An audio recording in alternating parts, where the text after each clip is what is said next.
Hey everybody, welcome back to the Dungeon Dive. Daniel here. I hope you're doing well, and if you're not, I hope you are soon.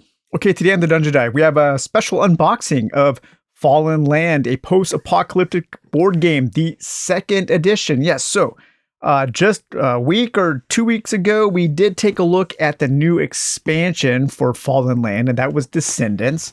And I was a backer of the expansion, but that was it in the last Kickstarter. However, John Longren from Fallen Dominion, the publisher, the designer, sent me a full copy of the second edition with the expansion and with the neoprene mat. So thank you so much. I really appreciate that. I was not expecting that at all.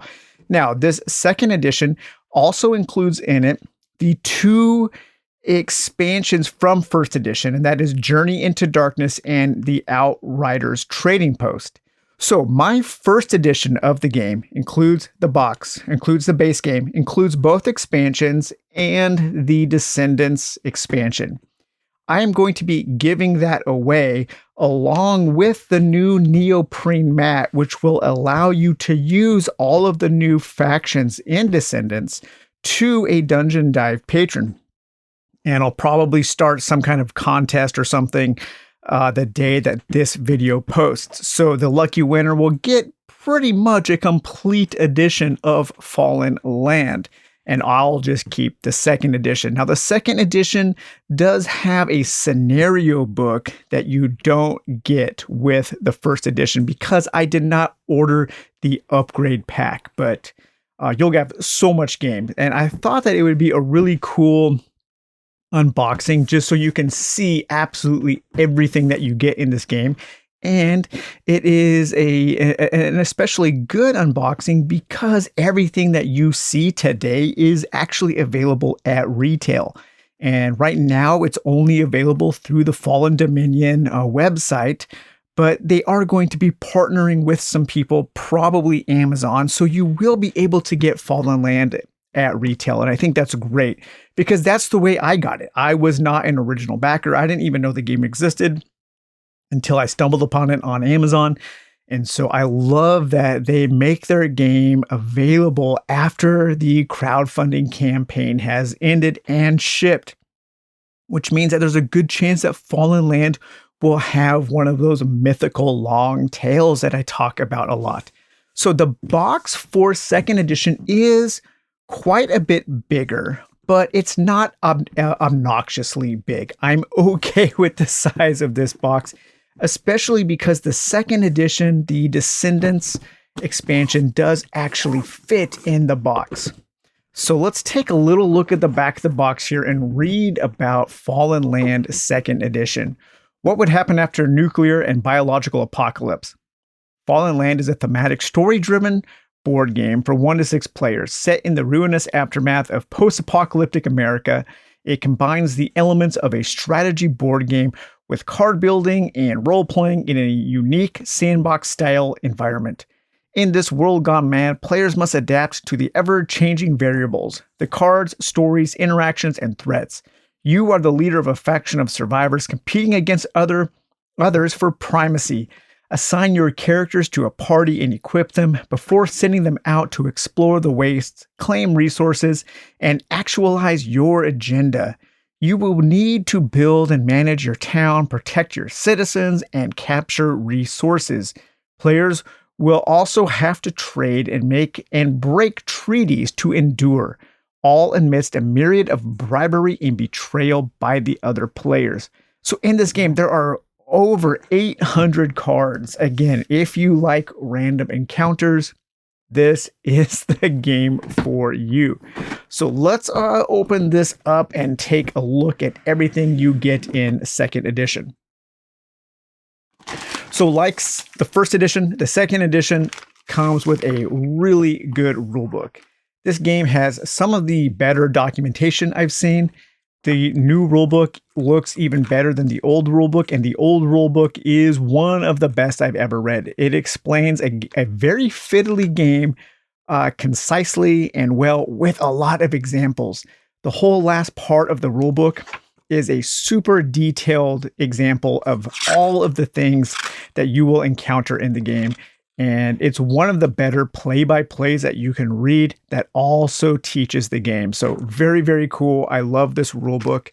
Now, one of the new things that you get in second edition is this post-apocalyptic board game scenario book. And this has all kinds of different scenarios that you can play. And those are different ways that you will set up the game with some different objectives. So the scenarios come with, there are competitive scenarios, there are cooperative scenarios and solo scenarios, as well as variants to play to just to change things up, and a way to link those scenarios in a campaign if you are so inclined. So we have, let's see, we have a competitive scenario here, Trailblazers.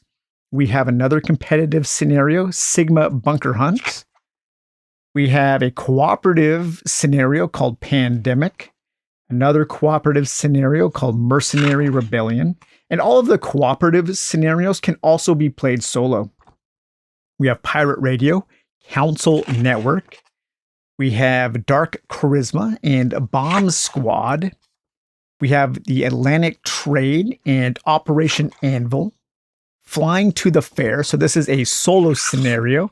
Then we have another solo scenario called Mutations, one called Carrier Rebuild. And here we have some different solo variants. So 2 different ways to play solo here. And those were originally introduced in one of the original expansions for first edition. We have some alternate setups. So you can have this party time setup, the draft setup, a bidding war setup, no map variant, so you can play the game without the map at all. Very interesting. The 13th Faction, this is a campaign and solo variant 3. And then here we have Securing the Council, which is a campaign for 1 to 4 players. And then we also have a whole bunch of other variants. We have a short game, a timed game, a Ronin mode, Project God's Hammer mode, Harsh Reality. So we have some optional rules here, Harsh Reality, an expert game, and a veteran game. So really cool. I would recommend that Fallen Dominion makes this scenario book as maybe a paid for PDF, something for people to buy who only have the first edition, because I think this could add a lot. In second edition, we also get our quick start guide. And so this is just a nice handy guide. Once you learn the game, you could probably just, again, refer to this as a relearn manual, and just as a way to quickly get set up and get playing the game. And then we also have, of course, our first player sheet, which each time you play the game, you'll pass this around to the first player, and they control the pace of the game. And so it goes through each of the steps that all the players will take. Very handy. Again, this game it absolutely nails its documentation. It's kind of a gold standard, I think, for documentation. In the base game, of course, you will also get your 10-sided dice, because this game uses a lot of 10-sided dice. And the Kickstarter version, maybe this will be different. Maybe this is just the Kickstarter version, but it does come with 3D plastic resources. And these are also included as cardboard chits as well. You'll get a whole bunch of bags. You will get additional storage in addition to what also comes in the Descendants expansion. So we have taken a look at the storage compartments that you do get in your Descendants expansion, but you get even more storage for your game in this second edition. And I've heard that it greatly reduces the setup time by just making things easy to set up, get out, put away, and stored. We get a few more dice. So there is our 12-sided die and some 6-sideds. We get some clips here where you will use these to actually keep track of your resources and your movement bonuses. These are new to the second edition. The first edition, you just kind of use some cardboard pieces to keep track here. But now you will have these clips that you can use to keep track of your various resources on your faction boards. And of course, the first thing I'll do with all of these new faction boards is clip the corners, round off the corners there. So my first edition that I'm giving away, everything has rounded corners. So you don't need to worry about that. But we have all of our factions here, our original factions. So we have the Coalition of the Black Angel, the Enclave of Terra, the Syndicate, the Swamp Runners, the New Federalists, the Regulators, the Highwaymen, the Brotherhood, the Sons of Neptune, Sigma Corporation, Los Intermediarios, and the Preservationists.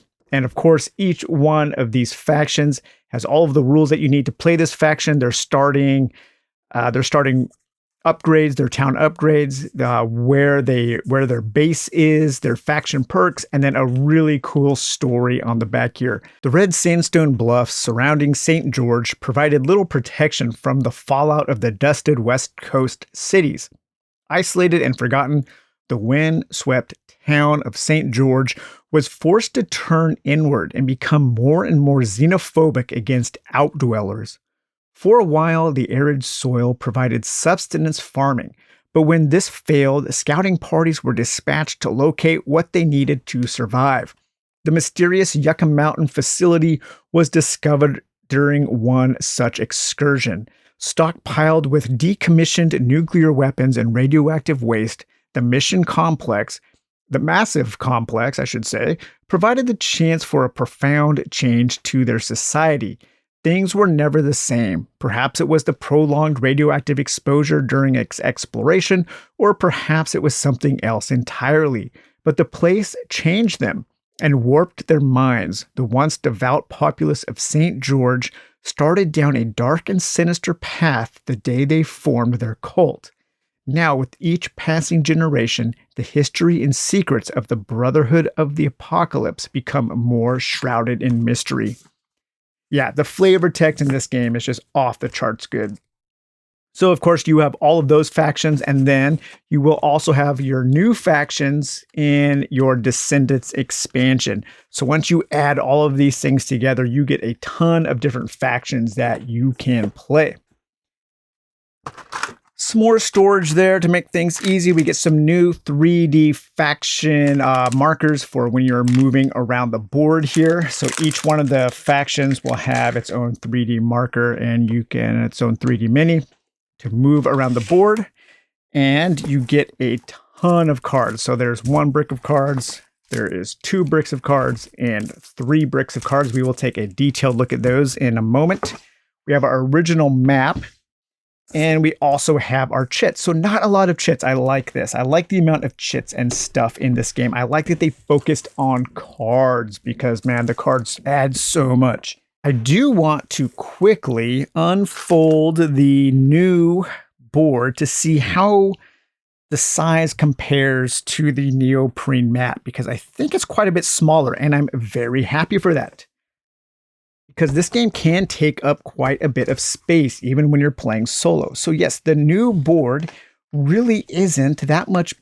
I don't think it's any bigger at all than the last board.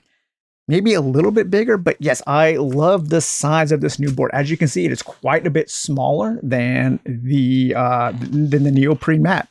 And this makes me very happy. I think it is a really good size board for this kind of large and epic game. Okay, so here we have our town upgrades, the various ways we can upgrade our town. We have our health markers, our town defense markers, our fallout markers, our mine psychic damage, ways to keep track of your ammo. Again, some of these tokens are now replaced by some of these these plastic minis in the Kickstarter edition. I think you can buy those upgrades on the website. Here we have some of our town markers to keep track of things, some more resources there, and some more town markers and resources, and ways to keep track of on the map where your missions are and where your special points of interest are.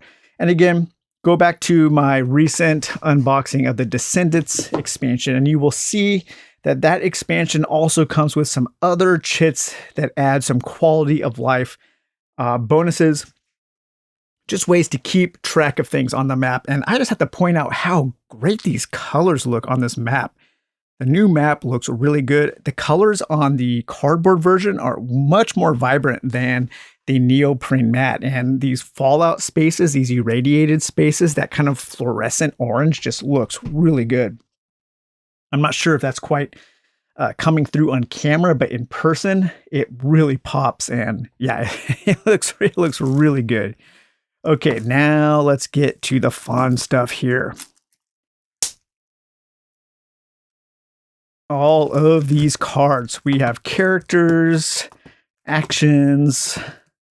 All right, so there's those cards there. I just want to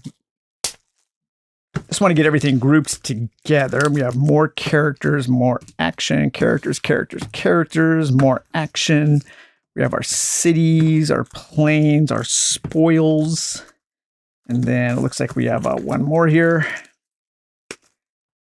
So we have action, characters, spoils, planes, and spoils. Okay, so let's start opening up some of these cards here and take a look at all of our action cards.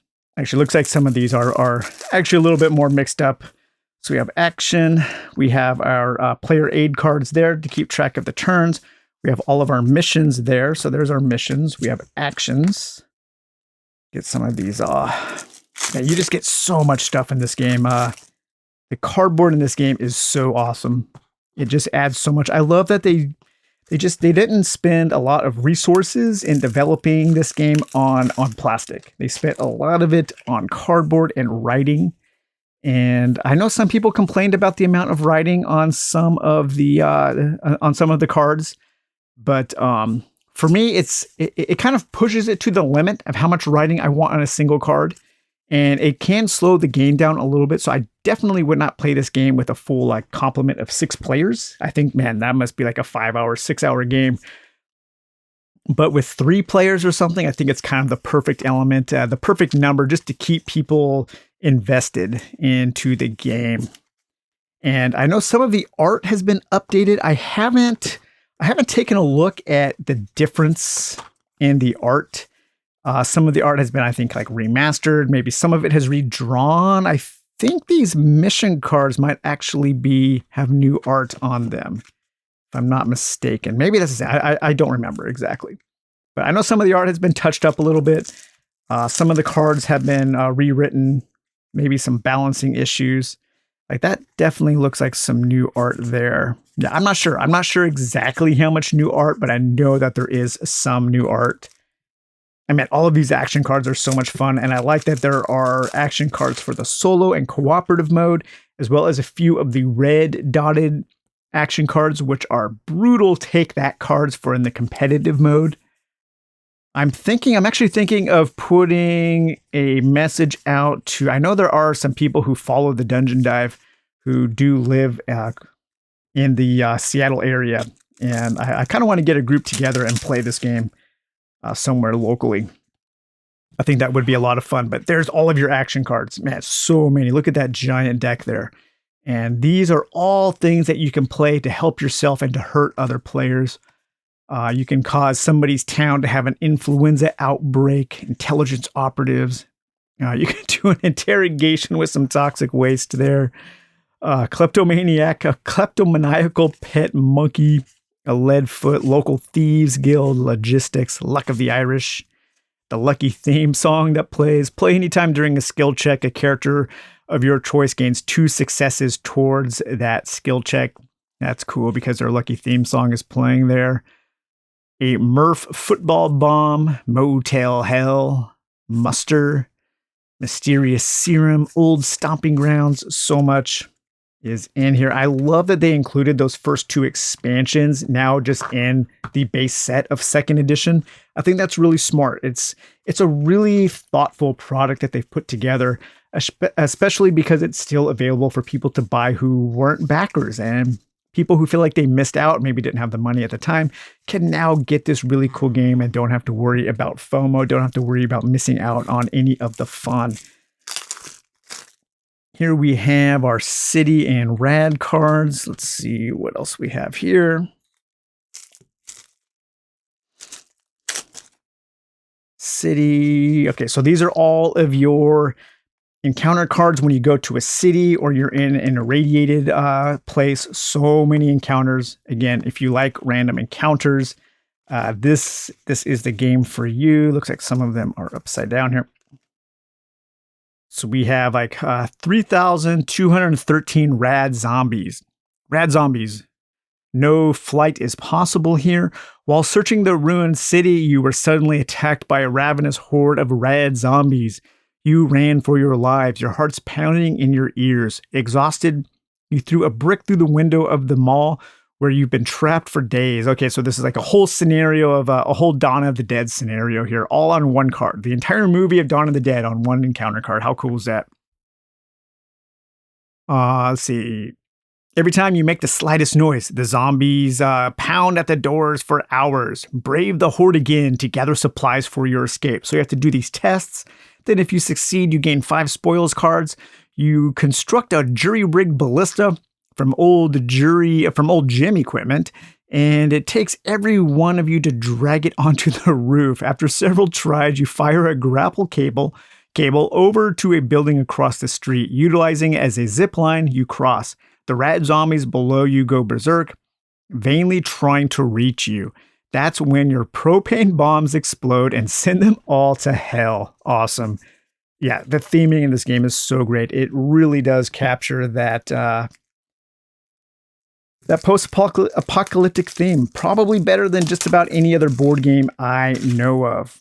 And I like that it has this really kind of just big, epic, grand sandbox feel. There are different paths to victory. You can focus on one thing or another, and you're just trying to make your town better or trying to have enough exploits, having enough adventures. I like that the random encounters and the missions and the quests all point towards victory. So yeah, there's always something fun to do in this game. An undetonated ICBM. Some of these are upside down here. It would have been nice to have seen more art on some of the encounter cards, but because of the space that the text takes up and the thematic writing and the quality of the writing is quite good, so you can't complain too much. Here we have the Dirty Slots Casino. This is a world card. So wager, permanent location. So when you find this card, you have found a casino out here. You have found maybe New Vegas. On a luxurious hotel, Dirty Slots possesses none of the previous splendor. Instead, it has been converted into a casino of den and vice. All parties may place a wager of a spoils card or 5 salvage coins. When all bets are in, the visiting player rolls 1d6 and consults the chart. So, nice place to gamble there. Maybe get some more spoils. All right, so here we have, speaking of spoils, and this is where the real fun of the game comes in, is all of the different equipment that you can equip with different bonuses, and there are different types of vehicles. Yeah, all kinds of stuff here. Let's see here. Spoils, yeah, more spoils.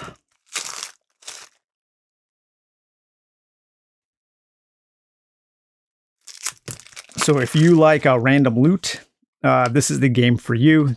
Just take a look at that deck of loot here. And it's not just numbers. There are powers, there are vehicles, there's armor, there's different ways to equip it and make combinations. And some of these have different powers as well as more numbers. So it's not just simple loot. Some of the loot is simple, some of it is more complex, and I like that. And I like that each one of these is different. I don't think there are any repeats at all. And so, man, just so much loot, so many cool things to find. Man, you can cruise around apocalyptic America, the United States, in a stretch limo armed with survivor knives and body armor and flare gun, pistols, and forged government credentials. So much cool stuff, man. Yeah, this game rules. I love this game so much. More of the spoils here. The Duke's cowboy outfit, the war wagon, the vendetta daggers. Now that I do have the second edition rules, I need to read about some of the cards do have this different color border, and I have no idea what those are. I don't remember the first edition having cards with different color borders. I'm not sure what that signifies, but we will find out. And in addition to all of the loot and all of the random encounters, you will also have a huge number of characters for which you can populate your town, and then you can take those characters out of your town stable and you can group those into parties, and you can go out and you will be able to attach all of that different gear to these different characters. And that creates a huge amount of numbers to keep track of. And so I actually made a character sheet, a town sheet, where I can keep track of all of my various numbers. But here we have Sifu Khan and the Carter Neal. We have Warren Ripley there. And Wendy Longren. Hey, maybe that's John Longren's wife there. There's John Longren. So yes, that is one of the designers of the game right there. And I think some of their other friends and some of their other designers and stuff are mentioned in the game. One of the spoils is actually a copy of the game. I wonder if I could find that real quick. I know we've taken a look at that before in my old video on Fallen Land, but it's really cool that you can actually find a copy of the game within the game. It's kind of a yo dog, I heard you like this game situation. So you can play the game within the game. I think it only goes down one level though. You can't find the game within the game within the game, unfortunately. It doesn't get that meta. But who else do we have here? Lorenzo Escobar and Lurch, Lynn North. We have Martha Mother Trucker. We have Mei Feng Shu. Michael Conrad. There's all kinds of inside jokes and kind of spoof characters that are based off of popular franchise style characters. And I'm sure the more you kind of know about other apocalyptic things or comic books and anime and that kind of stuff, you will pick up on some of the inside jokes, especially with the characters. The character art, to me, does look different. And from what I've gathered just from looking at this new edition, the character art to me looks like the most difference. It looks more cohesive. That was one of the complaints about the art in the first edition. Even though I love the art, it had a really nice kind of amateur style that I really appreciated. There were a lot of different styles. And so it didn't have a cohesive look. This new art looks much more cohesive, like it's from more of a single designer. So I think that should make some people pretty happy. And then we also have our mountain cards. So these are all of our different encounters that we can have when we visit one of the mountains. And again, all of the cards fit back into the Descendants box. So what I'm going to do now is I'm going to box everything up and then kind of put it back into the box to let you guys know how it all fits back together. Okay, so we've done our unboxing. Now let's do our reboxing to see how everything punched out and stored, how everything fits back into the second edition box here. Now, I know that some people pointed out that the character cards, not the character cards, but the faction sheets do fit on inside the Descendants box on the sides. However, what I found is there is an interior edge on the inside of this box that is probably for reinforcement purposes. And what I found is that if the faction cards aren't perfectly straight, that interior edge can kind of damage them. And so I am not keeping my faction sheets inside that box. So those will be stored separately inside the box. I'm not exactly sure, but how everything fits, but I don't know. Let's get to the Tetris here. Okay, so there is the map there, like that. Actually, let's put the instruction manuals and everything on the bottom so they lay flat. I'll put the faction sheets, actually divide those up into 2 stacks there and put those kind of side by side in with the books. I haven't done the corner punching yet. I'm going to do that off camera.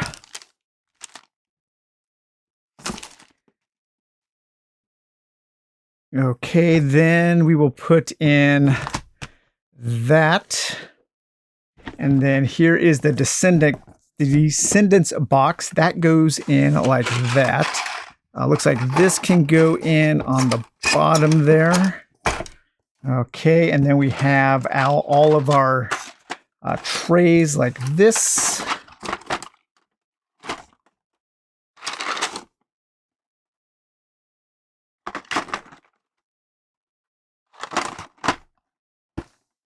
I am going to just go ahead and give away these. I'm going to throw these upgraded components for some of the resources into my giveaway because I actually do like the cardboard chits there.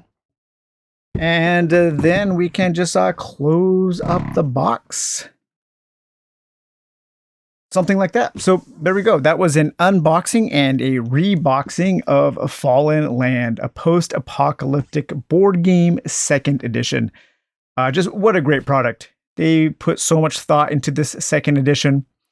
I got to say, it's maybe one of the better 2nd editions I've seen. It seems like a 2nd edition that is worth taking the plunge with.